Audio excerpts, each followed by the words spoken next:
Fabrício de Reda, da Panorama Escola de Artes aqui de Florianópolis, e na gravação de hoje a gente vai falar especificamente sobre os materiais essenciais para quem está começando, para quem quer entender um pouco mais da aquarela aí, e algumas dicas também a respeito de boas aquisições, para a gente investir bem nos materiais, né? O primeiro passo para a gente começar a falar sobre os materiais de aquarela é ver a lista do que a gente precisa, né? Uma lista essencial. Papel, por ordem de importância. Um bom papel faz uma boa diferença na aquarela. Aí tem os tipos de papel, a matéria-prima do qual ele é feito, a gramatura e a superfície. Depois, os pigmentos, né, que são as tintas mesmo que a gente vai usar, que tem na linha estudante, aliás, escolar e baixo, estudante e profissional. E depois os pincéis, que você vai ter pincéis de pelos sintéticos, pincéis de pelos orgânicos, né, formatos variados. Então vamos reduzir nesses três elementos, os 3 P's, papel, pigmento e pincel, e vamos falar de alguns acessórios auxiliares aí para pintura.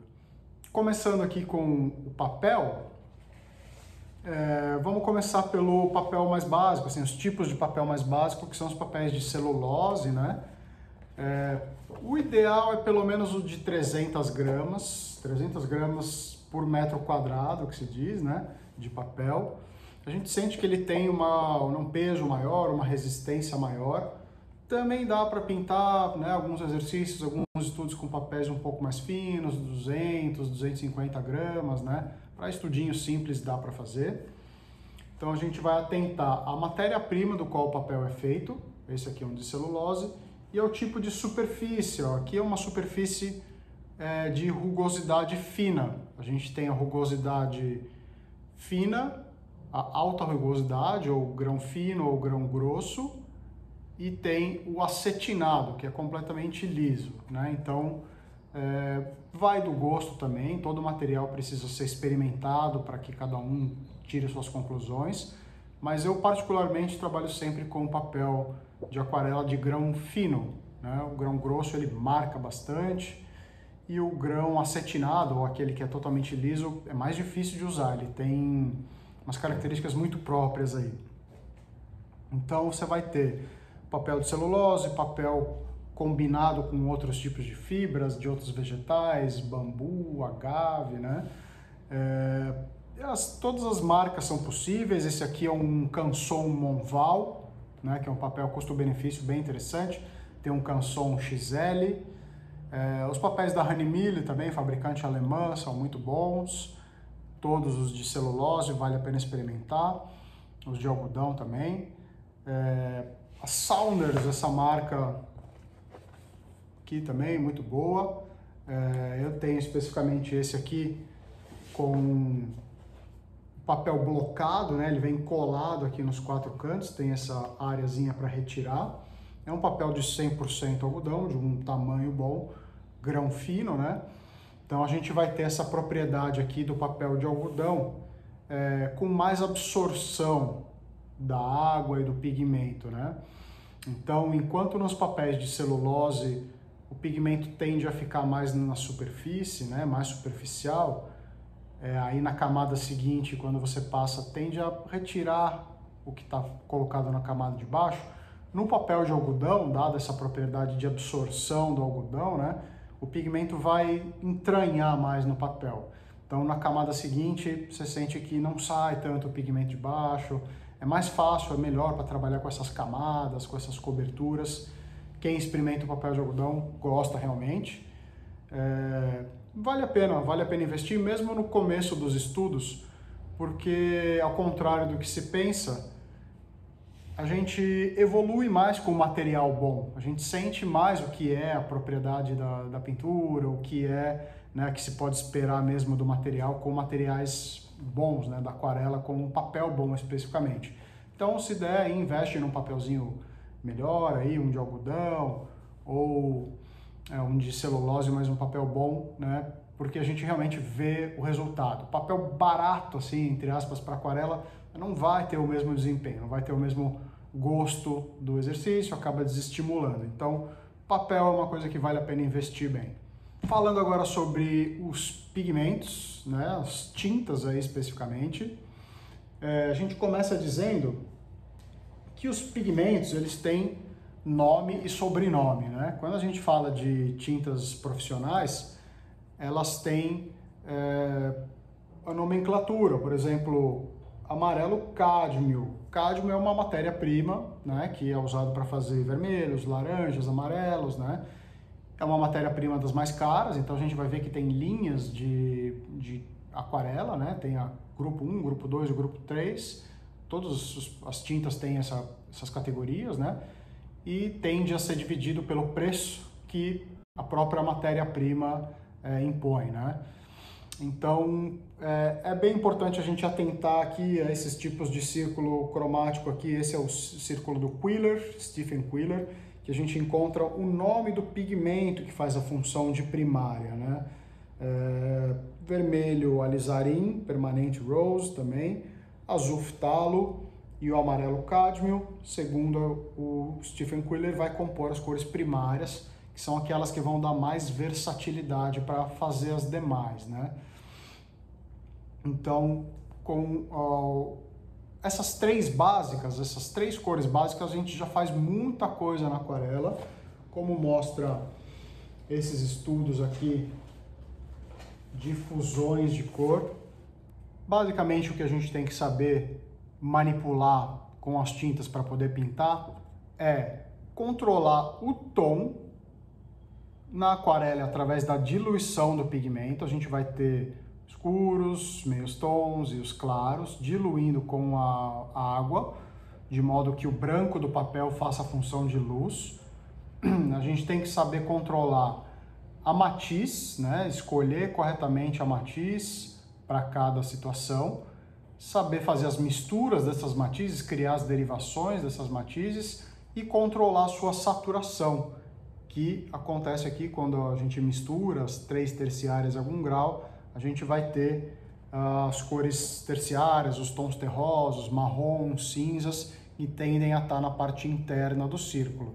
Então, ou a gente anda perifericamente aqui com as cores, né, indo de uma primária para outra, fazendo as secundárias, ou a gente cruza o círculo, passando pela zona interna, criando as terciárias, né, ou cinzas também. Voltando especificamente sobre os pigmentos, eu vou começar pelos melhores, aí, pelos profissionais. Particularmente eu gosto muito dessa marca russa, que é a Nevskaya Palintra, que tem essa linha chamada White Nights, tem um bom custo-benefício. Então, se você tiver as primárias, né, dessa linha profissional e os tons de terra, os ocres, né, pode ser de uma linha não tão profissional assim, tá de bom tamanho. Gosto muito da Talens Rembrandt, que tem a linha estudante, que é a Talens Van Gogh. Então a gente tem várias outras aí sobre as linhas profissionais, né? Nas linhas profissionais, como a Sennelier, que é uma marca muito boa, tem a Daniel Smith, tem a My Mary, né? A gente normalmente percebe pelo preço aí, né? Essa categoria acima, que significa o quê? Que a tinta profissional tem mais pigmentação, a matéria colorida mesmo é maior, né, nessas tintas profissionais. Então, a carga de pigmento versus o aglutinante, que no geral é a goma arábica na aquarela, pode ser também o mel, né, como aglutinante, então a carga de pigmentação é maior. Nessas linhas estudantes aqui, como a Winsor & Newton Kochman, a Talens Van Gogh e outras marcas consideradas estudante, intermediárias, elas também têm uma carga de pigmentação muito boa, mas não tanto quanto as profissionais. Aí a gente tem um nível talvez um pouco abaixo aí, já entre o estudante e o escolar, tem essa linha da Pentel, que para quem não quer gastar muito com pigmento, eu acho bastante competente. Pode comprar essa tinta da Pentel sim, para começar a estudar, vendo uns estojinhos com uma variedade de cor, dá para comprar sim. Privilegia papéis bons e pode economizar um pouquinho no pigmento.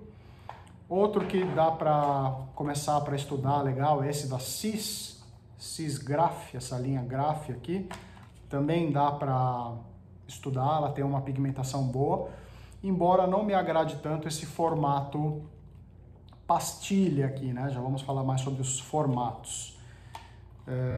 Outra que já para mim já está muito na linha escolar, essa da Kohinoor, que vem nesse estojinho aqui.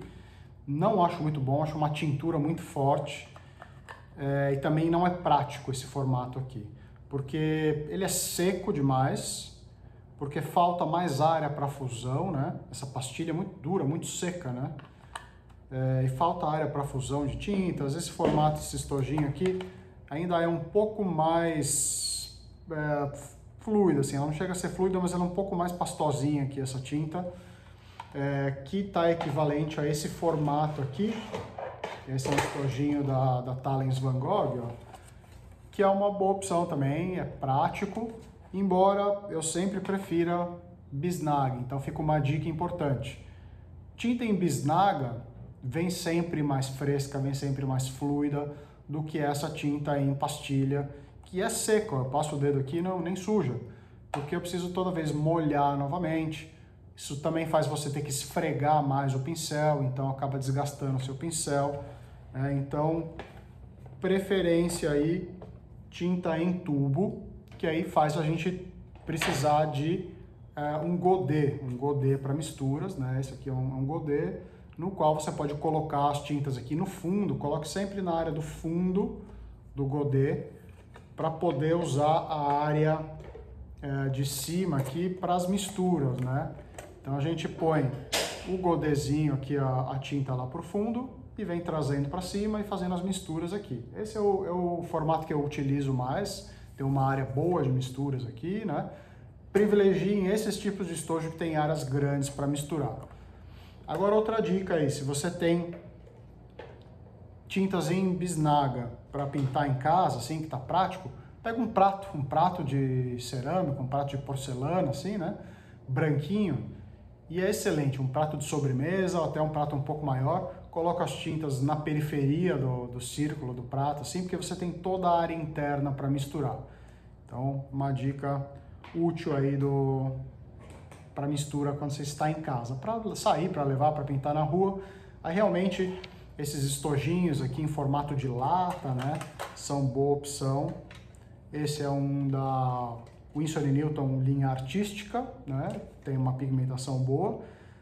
Aqui muitos eu já substituí, já acabou, eu já recoloquei a tinta aqui dentro. Quando ela seca, ela novamente está pronta para o uso. Aqui tem acoplar o dedo aqui atrás para fazer as misturas aqui. É um formato interessante, mas sempre que eu tenho mais tempo, mais espaço para pintar, eu uso as paletinhas assim para colocar, né, as tintas aqui e montar conforme eu gosto. Esse aqui também tem essa opção para pintar ao ar livre aí, né? Então, recapitulando sobre os pigmentos, a gente tem linha escolar, não vale a pena para começar a estudar, vai deixar você decepcionado, aquelas pastilhas duras, aquelas coisas, não chega a ser uma aquarela, é uma coisa despigmentada praticamente. Aí tem escolar estudante, todos da linha estudante já dá para comprar, várias marcas aí que estão no mercado, também vale a pena experimentar, não tem problema misturar marcas. E os da linha profissional, carga de pigmentação muito maior, rendimento, alastramento da cor muito maior, brilho, resistência ao tempo maior, né? Então, podendo investir, vale a pena porque eles duram mais também, né? O pigmento rende mais.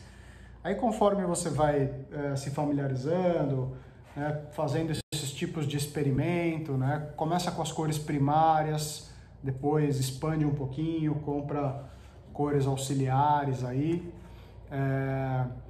você vai tendo mais conhecimento de cada cor, vai sabendo o que esperar delas nas misturas, né? Cada pintura que a gente vai fazer, a gente faz uma prévia dos degradês, das fusões, né? Faz uma mini cena com ela, a gente vai se familiarizando e reconhecendo melhor os pigmentos, né? Inclusive pela nomenclatura que tem com eles aqui, ó. Então, para os mais curiosos aí, querem se aprofundar no conhecimento das cores, vale a pena verificar aqui na lateral das tintas as propriedades aqui, né? A gente tem o pigmento do qual eles são feitos, né?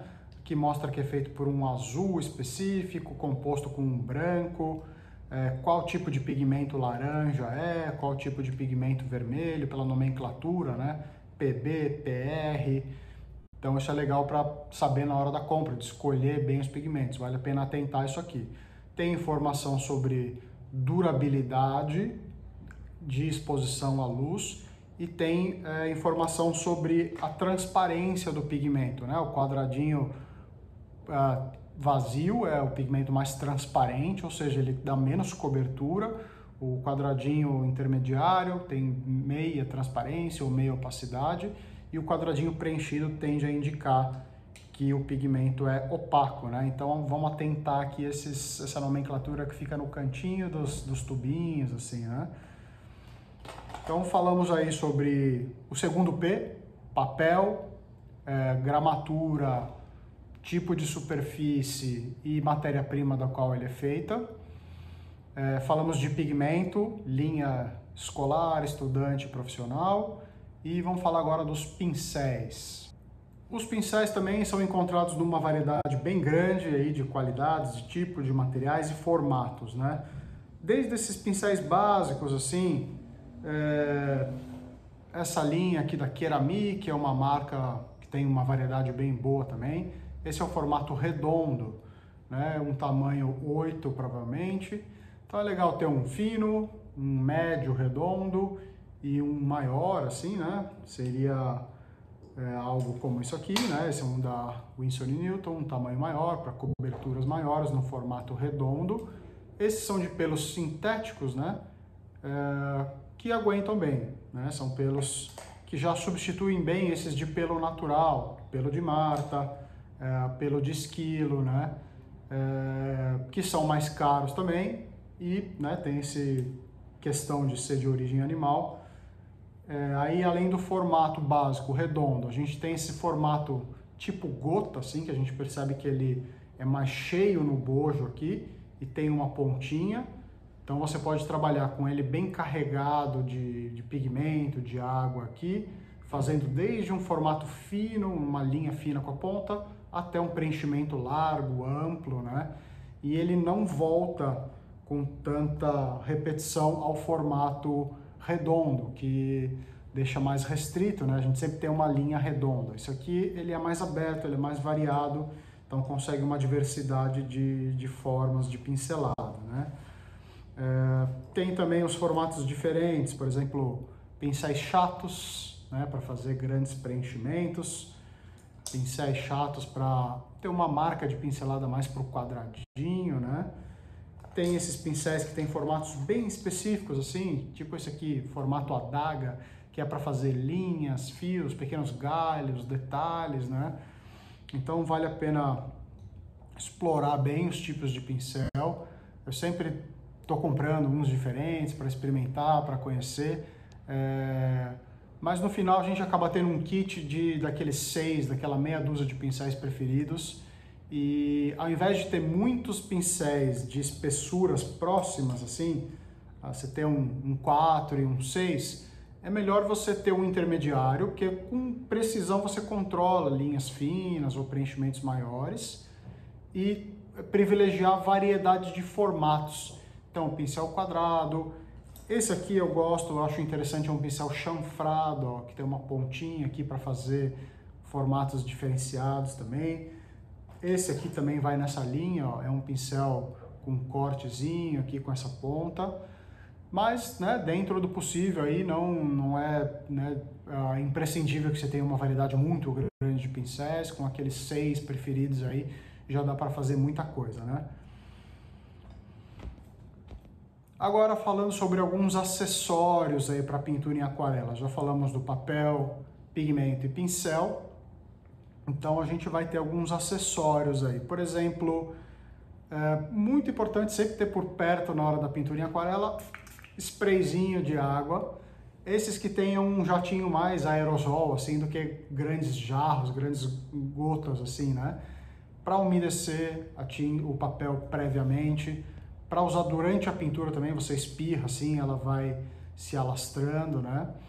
Então, um materialzinho muito útil. Outro material interessante é máscara líquida, que é um látex líquido que serve para impermeabilizar áreas do papel, para que você possa pintar, depois remove essa cobertura aqui e pinta a área que permaneceu em branco ou deixa ela em branco até o final, né? Essa função também pode ser feita com um giz de cera, qualquer giz à base de cera que vai repelir a água, né? Então a gente consegue manter uma área branca, com a diferença de que você não vai poder pintar por cima depois, ela fica branco permanentemente. Aí, falando em brancos, também tem aqui um bom aliado, que é o guache branco, tanto para retoques, para coberturas de áreas brancas que você perdeu, você quer resgatar aquele branquinho, aquele brilhinho, quanto também para misturar na aquarela, né? Tem resultados bem interessantes misturando guache e aquarela, porque a aquarela é transparente e o guache é aquarela opaca, pode se entender assim, uma sequência natural, né? Aí outros acessórios sempre para ter por perto, esponjinhas absorventes assim, para recolher grandes quantidades de água, secar enquanto você está pintando o pincel. Papel toalha é indispensável, tanto para secar o pincel quanto para colocar na superfície. Às vezes a gente precisa retirar um pouco de tinta e o papel toalha faz bem essa função, né? Então, são esses acessórios básicos. Depois a gente pode optar aí por caderninhos, cadernos de pintura para aquarela. Esse aqui é um caderno de 300 gramas, né? Aguenta bem. Esse aqui é uma aquarelinha, né? Vou mostrar agora um pouco dos trabalhos específicos feitos com essa técnica. Então, mostrando aqui alguns trabalhos, especificamente esses que têm a função de estudo, né? Eu já mostrei um pouco dessa lógica aqui, que é você praticar muito a mistura das cores primárias, né? Vermelho alizarim, azul ultramar ou azul ftalo e amarelo cádmio. Então a gente vai conseguir toda essa gama de tons entre elas, consegue, né, as secundárias, consegue as terciárias misturando em diferentes graus essas primárias. Tem a fusão contínua que a gente faz pincelando na superfície e tem a fusão por transparência, quando você pinta uma cor, espera secar, depois pinta outra por cima. Então vamos falar mais depois sobre cores primárias, exercícios mesmo, mas estou citando aqui. Exercícios de passagem de tons do preto e branco para o colorido, né? Se a gente olha essa imagem sem a cor, a gente percebe como são iguais, né, esses coloridos e os preto e branco, porque a minha preocupação era manter a estrutura de luz e sombra independente da cor que foi usada. Depois, exercícios de fusão de cores complementares. Então eu tenho aqui pesquisas de vermelhos e verdes que vão se fundir, fazer boas combinações. Dedique muito tempo a esse tipo de misturas, de experimentação. Combine todos os pigmentos que você tem entre si, anote os nomes, né? Repita as mesmas cenas com harmonias de cor diferente, como eu estou fazendo aqui com as cores primárias e complementares. Esses exercícios focados em tons, né? Esqueça as cores um pouquinho, tá se familiarizando com a aquarela, trabalhe principalmente com o tom, com o claro escuro, né? Depois a gente tem outros exercícios de cores complementares, como esse, pintado simplesmente com azul e laranja, né? Faz uma combinação, uma gama bem interessante aí. Aí algumas cenas, né? Estudando aí a paleta dessas cenas, como eu mostrei anteriormente. Antes de pintar, não deixe de desvendar a paleta, ó. Azul e laranja fazendo essa versão das cores neutras, e o laranja caminha para o amarelo, fazendo uma saturação maior nessa região aqui. Isso já estava testado nesse pequeno exercíciozinho de pintura de miniatura. Né, papel de algodão, isso aqui é uma encomenda, né? Então escolhi o melhor papel que eu tinha, um convite de casamento feito em aquarela. Então a gente, né, vê o diferencial do papel de algodão. outros experimentos onde eu uso papéis não tão resistentes. Esse aqui tem uma gramatura menor, acho que é 200 gramas esse papel, mas para esses estudos, para fazer pequenas cenas, miniaturas, ele serve muito bem, né? Tem uma série de experimentações aqui, variações de enquadramento e de estudos de cor. Pinturas ao ar livre, né? Eu gosto de fazer formatos grandes em aquarela ao ar livre porque é rápido, né? Rende mais, a gente tem que se soltar mais do que em formatos pequenos. Então tá feita aí essa introdução em linhas gerais aí sobre os materiais essenciais para aquarela.